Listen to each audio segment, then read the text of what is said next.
Gold, trusted gold buyers. మీరు తాకట్టు పెట్టిన బంగారాన్ని విడిపించి ఈ రోజు ఉన్న మార్కెట్ ధరకు కొనబడను. షాబాద్లో 6గురిని చంపిన కిల్లర్ ఈ రాజ్ కుమార్ చరిత్ర ఏంటో తెలుసా? వీడు పెళ్లికి ముందు ఎంత అరాచకం చేశాడో తెలిస్తే నిజంగా షాక్ అయిపోతారు. ఇంత దుర్మార్గుడా వీడు అంటారు మీరు. వీడు ప్రస్తుతం సూర్యాపేట పోలీసులు వీడిని అదుపులోకి తీసుకున్నారు, అరెస్ట్ చేసేశారు అని అంటా ఉన్నారు. సో ఈ సాయంత్రం వరకు నిజంగా అరెస్ట్ చేశారా లేదనేది పోలీసులు చెప్తే కానీ మనకు తెలీదు. సరే, అరెస్టు గురించి పక్కన పెడితే అసలు వీడి హిస్టరీ తెలిస్తే, వీడి చరిత్ర తెలిస్తే నోరెళ్ళబెడతారండి. ఇంత నీచుడా అంటారు.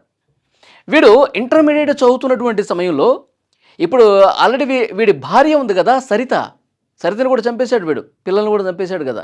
వీడి భార్య సరిత ఒక ట్యూషన్ టీచర్ అండి. వీడు ఇంటర్మీడియట్ చదివేటప్పుడు ట్యూషన్కి వాళ్ళ ఇంటికి వెళ్ళేవాడు.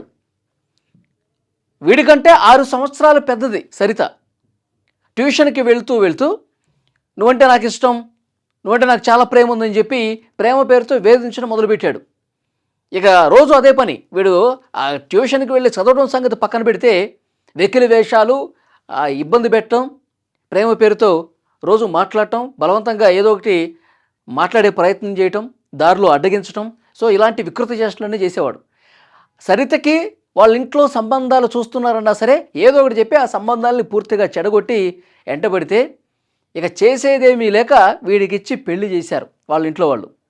సో పెళ్ళయింది, 2 పిల్లలు కూడా ఉన్నారు. ఈ పెళ్ళైన తర్వాత వీడు కార్ డ్రైవర్ అనమాట. కార్ డ్రైవింగ్ చేస్తాడు, కొన్ని రోజులు పనికి వెళ్ళడు. చాలా చోట్ల అప్పులు చేశారంట. ఈ బెట్టింగ్లు ఆడి, ఈ క్రికెట్ బెట్టింగ్లు అవి ఉంటాయి కదా, జూదం ఆడి మందుకి బానిసై లక్షల రూపాయలు అప్పు చేశారంట. ఈ అప్పులలో వచ్చి ఇంటికి వచ్చి గొడవ చేయటం, నువ్వు ఆ అప్పు తీసుకున్నప్పు ఇస్తావా లేదా అని చెప్పి గొడవ చేయటం, లేకపోతే కేసులు పెడతామని చెప్పడం. ఇదంతా అయ్యేసరికి ఈ అప్పుల బాధ భరించలేక పురుగుల మందు తాగాడు. అప్పుడు ఒకసారి వెంటనే అక్కడ ఉన్నవాళ్ళు ఆసుపత్రికి తీసుకెళ్తే బతికి బయటపడ్డాడు. మళ్ళీ నేను చచ్చిపోతాను, నాకు అప్పులు ఎక్కువైపోయినాయి, నేను కట్టలేకపోతున్నానని చెప్తే వీడి పేరెంట్స్ ఇష్టం లేకపోయినా సరే వాళ్ళకు ఉన్నటువంటి ఆ భూముల్ని, పంట పొలాలని అమ్మి, యాక్చువల్గా సగం అమ్మి వీడికి కొంత అప్పు తీర్చుకుంటాడు కదా అంటే, తల్లిదండ్రులను కూడా ఇబ్బంది పెట్టి మీరు మొత్తం అమ్మాల్సిందే, మొత్తం అమ్మేసి నాకు డబ్బులు ఇవ్వండి, నేను అప్పులు మొత్తం కట్టేసుకుంటా అని చెప్పి చాలా వాళ్ళని పేరెంట్స్ని కూడా ఇబ్బంది పెడితే వాళ్ళు కూడా ఇంకా చేసేదేమీ లేక మొత్తం ఆ భూములన్నీ అమ్మి వీడికి దారదత్తం చేశారు. అప్పులు కట్టేశాడు. అప్పులు కట్టిన తర్వాత వీడు ఇక్కడుంటే మళ్ళీ ఇదే విధంగా తాగుడికి బానిసైపోయి ఇదే బెట్టింగ్ లీవ్ చేస్తాడు. ప్లేస్ మార్చాలని చెప్పి దైవాలగూడెం నుంచి షాబాద్కి షిఫ్ట్ అయిపోయారండి. భార్య పిల్లలతో సహా షాబాద్ కన్నా వెళితే, ఆ టౌన్ కన్నా వెళ్తే వీడు కొంచెం మారతాడేమో అని చెప్పి అక్కడికి షిఫ్ట్ అయ్యారు. టౌన్కి వెళ్ళిన తర్వాత అక్కడ షాబాద్లో అక్కడ ఉంటున్నటువంటి ఇంటి పక్కకి ఇప్పుడు మైనర్ బాలికని చంపాడు కదండి, ఆ మైనర్ బాలిక ఫ్యామిలీ ఉంటుంది. వీడి కథ మళ్ళీ మామూలే. ఆ మైనర్ బాలికని ఆ కాలేజీకి పోతుంటే అడ్డుకోవటం, ప్రేమ పేరుతో మళ్ళీ వేధించడం, ఆ మైనర్ బాలికని ఇష్టం వచ్చినట్టుగా ఎక్కడ కనిపిస్తే అక్కడ వెనకాల పట్టడం, వేధింపులు ఇవన్నీ ఎక్కువైపోయినాయి. వాళ్ళ ఇంట్లో వాళ్ళని కూడా బెదిరించాడంట. తర్వాత ఆ మైనర్ బాలిక మీద లైంగిక దాడి కూడా చేశాడు అని వాళ్ళ ఆ కుటుంబ సభ్యులు కూడా అన్నారు. వాళ్ళు పోలీసులు కంప్లైంట్ ఇచ్చారు. అప్పుడే పోక్సో కేసు నమోదైంది. మైనర్ బాలిక మీద వేధింపులకు గురి చేసిన కారణంగా, వాళ్ళ ఇంట్లో వాళ్ళని కూడా బెదిరించినటువంటి కారణంగా పోక్సో కేసు నమోదైంది. అయితే ఈరోజు కూడా పేపర్లో వచ్చింది, పోక్సో కేసు నమోదైతే సెక్షన్ 11, 12 చాలా సింపుల్ సెక్షన్స్ పెట్టారు. ఈజీగా బయటకు వచ్చేందుకు పోలీసులు కొంతమంది సహకరించారని వార్తలు కూడా వస్తూ ఉన్నాయి. అంటే లక్షల రూపాయలు పోలీసులకి ఆశ చూపించి లంచం ఇచ్చి సీరియస్ సెక్షన్స్ కాకుండా త్వరగా బెయిల్ వచ్చే విధంగా ప్రయత్నం జరిగింది అన్న వార్త వస్తుంది. సో అట్లా పోక్సో కేసు నుంచి బెయిల్ మీద బయటకు వచ్చిన తర్వాత నా మీద పోక్సో కేసు పెడతారా, నన్ను జైలుకి వెళ్ళగొట్టే ప్రయత్నం చేస్తారా అని దాన్ని మనసులో పెట్టుకుని ఇంత దుర్మార్గం చేశారండి.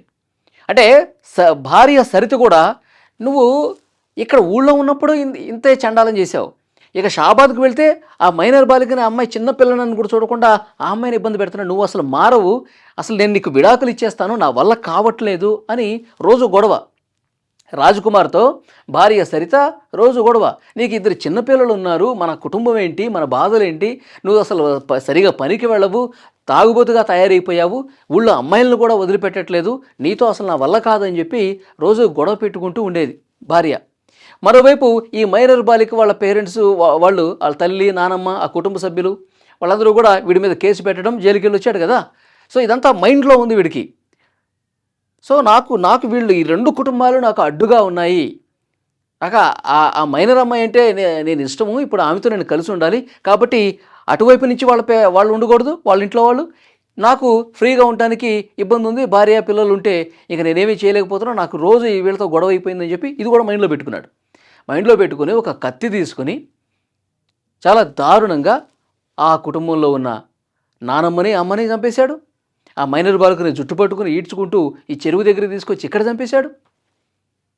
అసలు యాక్చువల్గా మైనర్ బాలికని చంపే ఉద్దేశం ఫస్ట్ లేదనుకున్నట్టుగా తెలుస్తోంది. వాళ్ళిద్దరిని చంపి వీళ్ళ కుటుంబంలో ఉన్న ఇలా భార్య పిల్లల్ని చంపి ఈ మైనర్ బాలికని బలవంతంగా ఏదైనా తీసుకెళ్ళిపోవాలని చెప్పి ఆలోచన ఉందంట. కానీ ఈ అమ్మాయి తీవ్రంగా ప్రతిఘటించడంతో ఇంత దుర్మార్గుడు ఉన్నాడని చెప్పి ఆమె గొడవ పట్టడంతో ఆ చెరువు దగ్గరే చంపేశారట. కానీ నిజంగా ఎంత సైకో చూడండి. ఇంట్లో ఉన్న నిద్రపోతున్నటువంటి చిన్న చిన్న పిల్లల్ని కూడా 4 సంవత్సరాలు 2 సంవత్సరాలు అంటే 2 అబ్బాయిలు ఎంత ముద్దుగా ఉన్నారు అబ్బాయిలు, దైవీక్షితు, పరీక్షితు వాళ్ళిద్దరు పిల్లల పేర్లు. ఆ పాపల్ని కూడా, పసిపిల్లల్ని కూడా ఇంత దారుణంగా కత్తితో పీక కోసి చంపాడంటే వీడు అసలు మనిషి కాదండి నిజంగా.